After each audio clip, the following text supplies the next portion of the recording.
Yo, what's going on, snipers, and welcome back to our Atlanta Thrashers franchise mode here in NHL 21. So in last episode, we took on the Montreal Canadiens in the second round of the playoffs, and unfortunately we got stomped on, and yeah, they went on to win the Stanley Cup, so kind of makes sense that we lost to one of the best teams in the NHL. And anyways, we're up here in the offseason looking to maybe make a few changes to the team. Maybe not too much of a change because this team is still really young and they're doing not too bad at all as well. So hopefully we can be a better team next year, and hopefully we can make it back to like the conference finals or the Stanley Cup finals for the first time, because we still haven't made it there yet and we are like 10 seasons in. So we do have a few comments to go over first before we actually get into the draft in the Resign stage. So the first comment is from HawksFan88. He says, I think I would actually trade your first round pick for a high second to get get Vince Humphries, since he's most likely a low elite and you don't really know anything about the rest of the low first round prospects.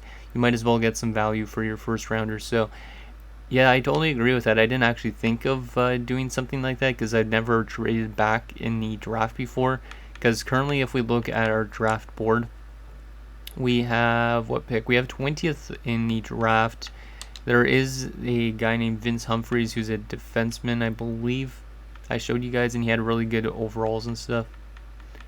Just gotta find him. Yeah, there he is. Oh no, he's a sniper. I forgot about that.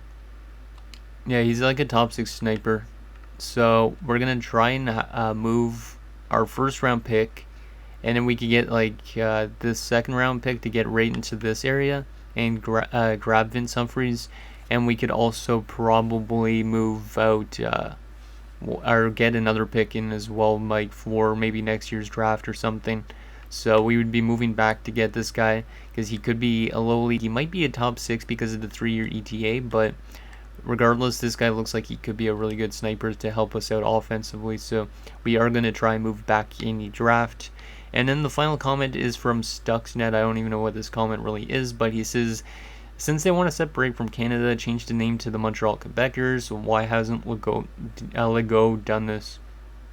So he's just saying because, they're called the Montreal Canadiens, well, why not call them the Montreal Quebecers, because they want to separate from Canada. But I don't really have anything to say about that because obviously I'm not a Montreal fan by any means, but it's kind of true. So who knows, maybe that will happen one day.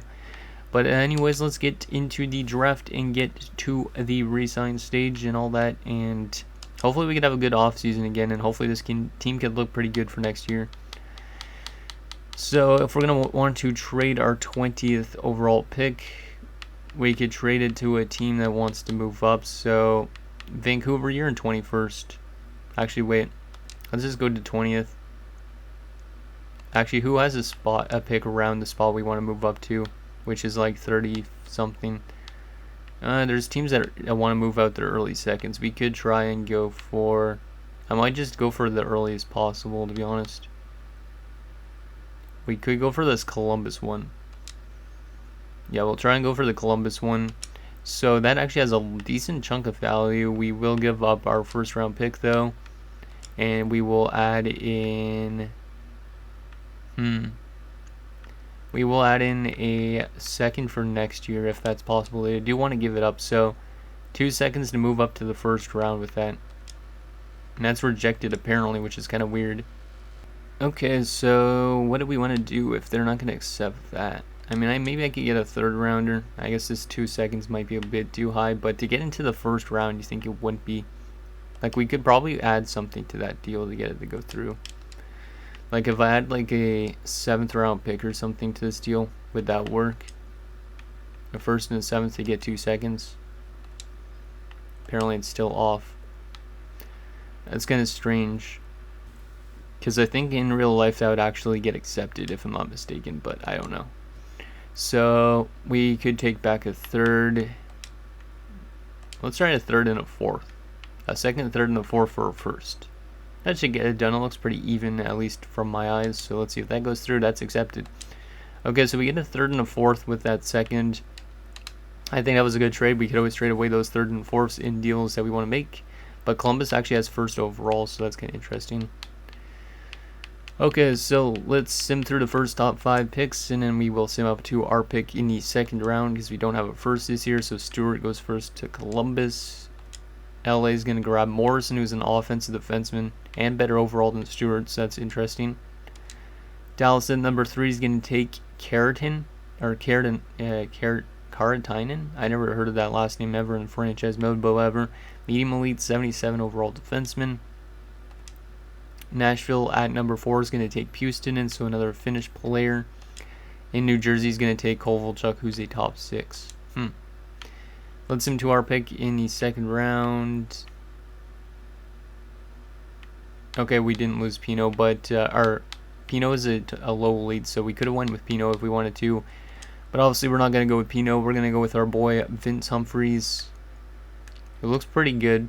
He's going to definitely help us at offense when he gets to the NHL level. Let's see how good he is. He is a low lead as well. Good call, Hawks fan. Good call. 64 two-way forward, though. Not a sniper. But, yeah, it's still a really good pick.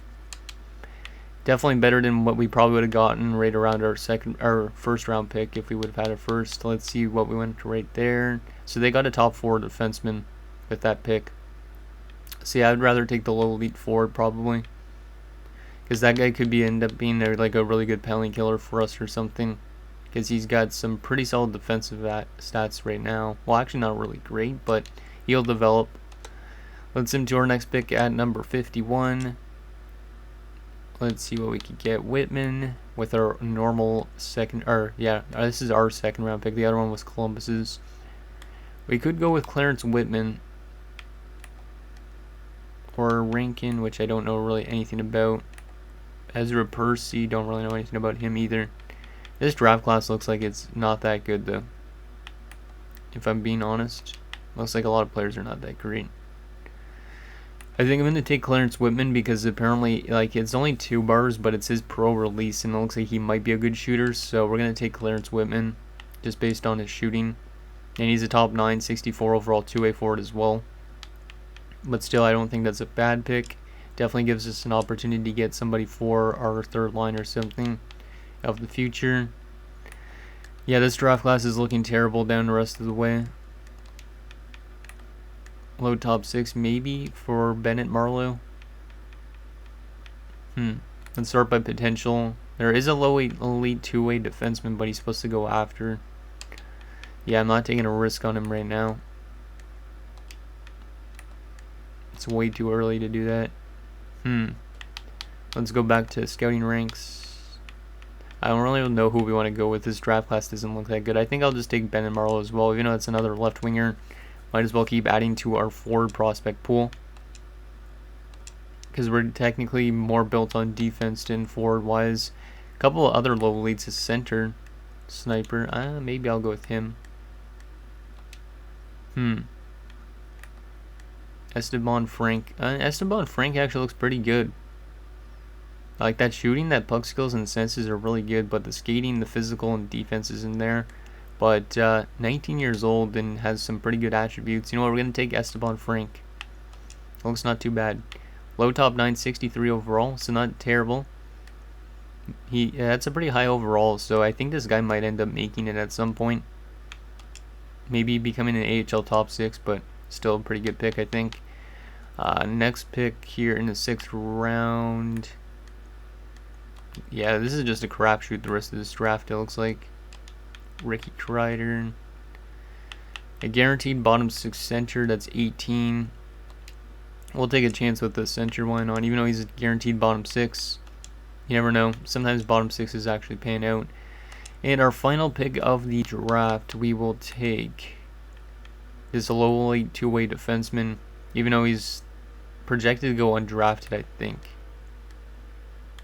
Yeah, we're going to take Jorgen Sedin, who's a pretty big guy, 6'5", 206. Yep, low elite 50 overall. Not too bad. Definitely needs to work on, but maybe this guy ends up being something at some rate.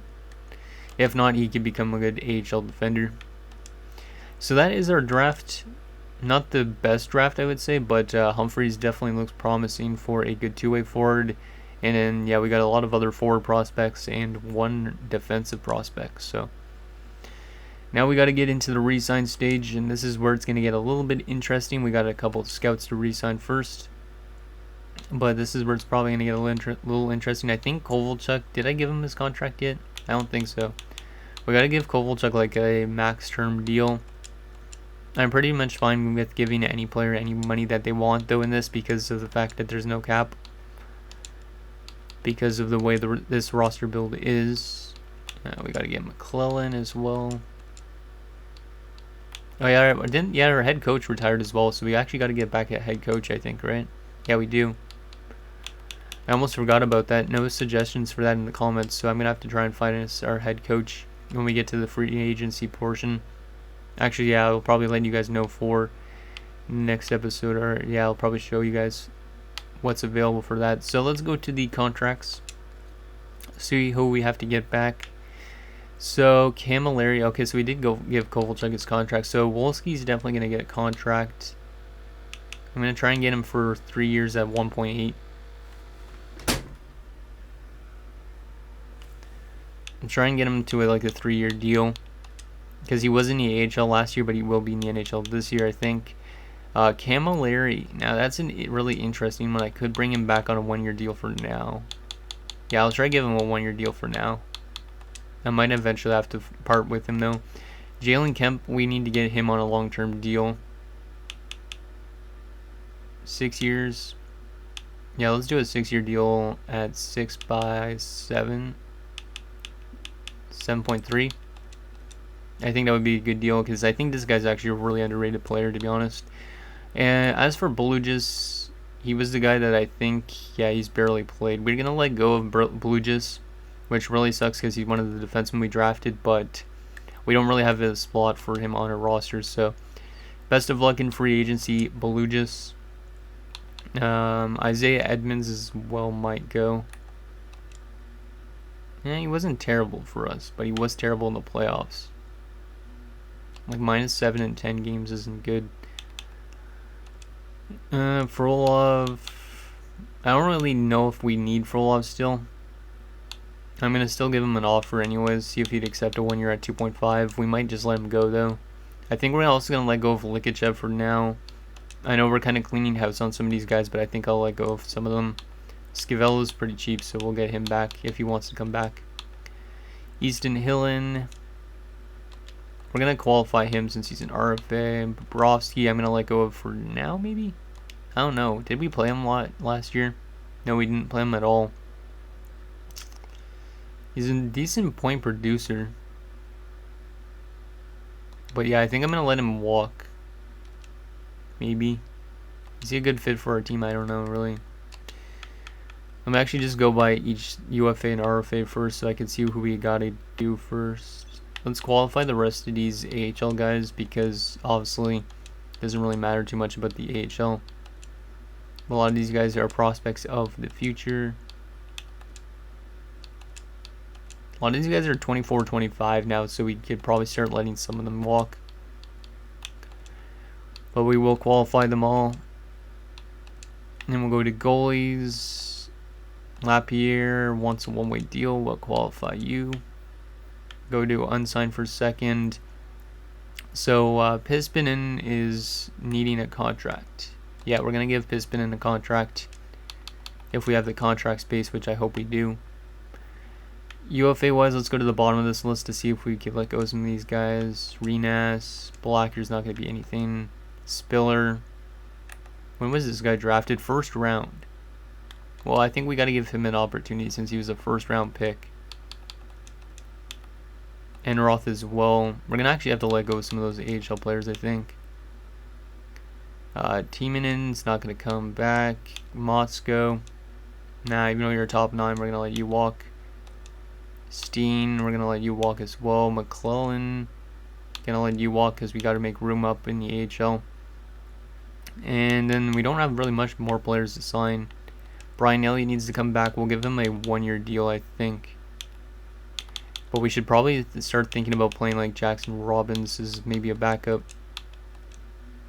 Well, this is, Pino wants a 1-way deal. I'm going to have to let go of Pino. Unless he's going to accept like 900,000 for 1 way. but he's not going to play in the NHL. Edmonds. I don't mind Isaiah Edmonds because, 17 points in 76 games. I think I'm going to let Edmonds walk. See if we could find some better defensemen in free agency. Because we also have to start letting go some defensemen because we got way too much of them. And then Bobrovsky, I could try and give him 2.35. Yeah, that's what we're going to do. Advance a day, see if we get all those guys back after these scouts accept. And there we go. Let's go through this. And we got everybody in Scavello on terms of UFAs. That's good. And everybody in RFA-wise almost as well. So we have 15 contracts, which means 1, 2, 3, 4, 5, 6, 7, 8, 9, 10, 11, 12. So that leaves 3 roster spots. So we have 3 contracts available. Technically, after Scavello, it's only going to be 2. So let's go give him 1.85. See if he can accept that. And he accepts. Okay, so we got literally everybody back pretty much. I did let go of a lot of players though, but since those guys are all qualified, let's take a look at what we got. We still got like a couple contract spaces. So in terms of our centers, we got quite a bit. We got 6 centers. Left wing wise, we got 7, 8, 9, 10, 11, 12 potentially in Cleary. 13, 14, 15, potentially 16. So we got a lot of forwards. We might have to move out somebody. If you guys think any of these guys should be traded away or let go of, let me know.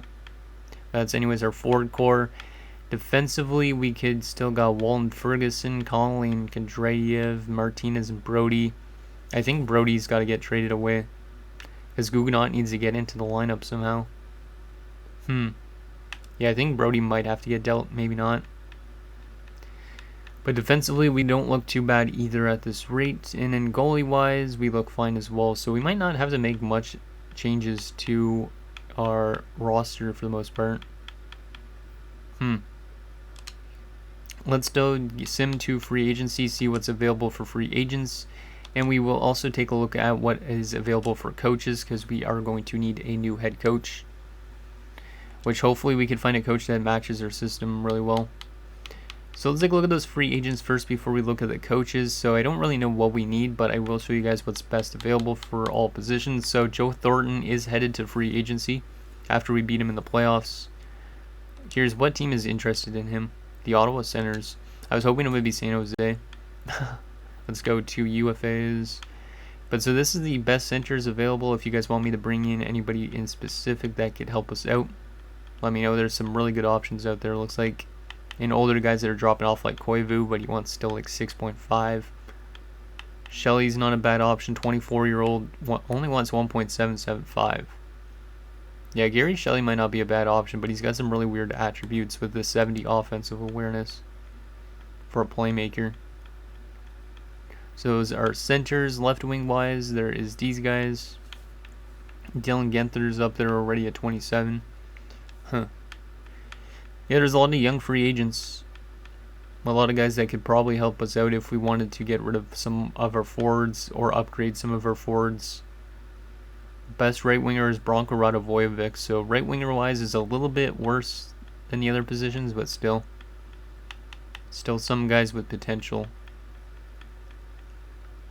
And then also guys like Chris Neal for like the 4th line and depth options, you know. And then defensively, the best defenseman available is Jay Bouwmeester, which is a pretty good one. And then Pavel Gonchar is his name? Yeah, Pavel Gonchar, drafted by the Penguins. He's up there as well. Lidman to Linder. There's some good defensive options as well, especially veteran-heavy ones. We did let go of Blugis, so I wonder where he's going to sign. He doesn't actually want too much money, but I don't really think we need him unless we want to bring him in as depth as well. And there's Isaiah Edmonds, who's trying to get $3 million, which is a lot of money for a guy like that. And then we look at the goalie options. Not that we really need a goalie. There's Howard, Raycroft, Dubnyk. Some solid goalies out there. And some actually solid younger ones. Like this is only a 23-year-old who's an 83 overall. Yeah, some pretty respectable goalies out there. So those are the free agent pool. If you guys saw anything you want me to sign, let me know down below. Let's take a look at what's available for coaches. Hopefully there's a coach that has a very good fit for our team. And hopefully it's a guy that we could actually keep around for a while. So let's go to NHL head coach. Actually, we don't want to look at NHL head coach. We could look at other stuff too. But we don't really have a lot of money to spend towards a head coach. So we can't get really any of these guys above here that are like $4 million plus. Like, we could probably just barely afford this Patan dude, but I don't really know. It's a 67% scheme fit. That's actually pretty good. So Dorian Patan might be interesting, but I don't know if we're going to be able to afford him. There's also 68% on Travis Hines. He's actually pretty good all around. Wow. Same with Marcel Desjardins, but he's not as... Actually, they're both the exact same in terms of balance. So one of those two coaches might be the option. I would assume more Travis Hines because he's only 49. He might be a good one to lock up for quite a few years, and then he might come back because he won't get old fast like Desjardins will. Desjardins could retire soon, so... 71% scheme for Rudy DeMarchi, who's a 63-year-old coach. So that's a really good scheme fit. Probably one of the best I've seen, but I still think Hines might be the best option because he's young and he has a good scheme fit. There's also Brendan Boro, who's a 56. Another couple 68s and 71s. Those are in like the AHL or NHL associate coaches. Actually, that's not that bad. Or AHL associate coaches. But that 49-year-old I think might be the best option, to be honest. He's better for defenseman, but his offense is still a B, but it's not terrible.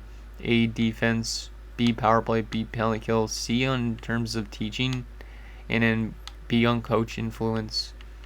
Yeah, I think that guy might be the best option, but there is a lot of other guys that have better scheme fits too. But this guy's a pretty balanced player, or balanced coach, I should say. He's never head coached anywhere either, or he's never even been an AHL coach too, so I think he would be a good option for us. Finally, let's take a look at what is available on the trading block, and I think then that'll be it for this episode.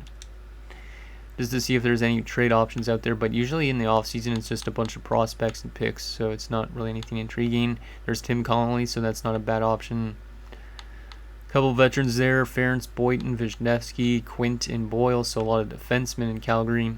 There's this medium elite guy that's an RFA goalie, I'd assume, in Noah Callahan? No, Nicholas Callahan. Huh. I mean, we don't really need to trade for a goalie because we got Carey Price, but still, that's not bad. Klesla, Rakunik, Morris, so more defensemen in Colorado. Columbus has got picks. Dallas has got picks. Same with Detroit. Edmonton's got some like centers and prospects. Nothing really in Europe. Nothing really in Florida or LA or Minnesota. Yeah, there's not really a whole lot on the block. Matthew Biron, no, Martin Biron. That's a goalie, not a defenseman. Martin Biron on the block in Nashville. Nothing really in New York. Nothing near there either. Yeah, there's not really a whole lot on the trading block. Mateo Klinge is still playing in Phoenix since we traded or let him go. Looks like he was a scratched forward for them.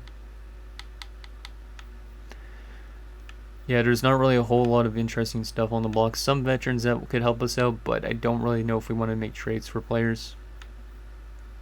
So that is that. So anyways, guys, that's going to do it for this episode of our Atlanta Thrashers franchise mode. So in next episode, we will pick up a new head coach, and then we'll also maybe make some free agent signings or trades, depending on what you guys think. And we'll start up the season simulation, and hopefully we could have another good season next year. So let me know what you guys think down below, and I'll see you guys next time.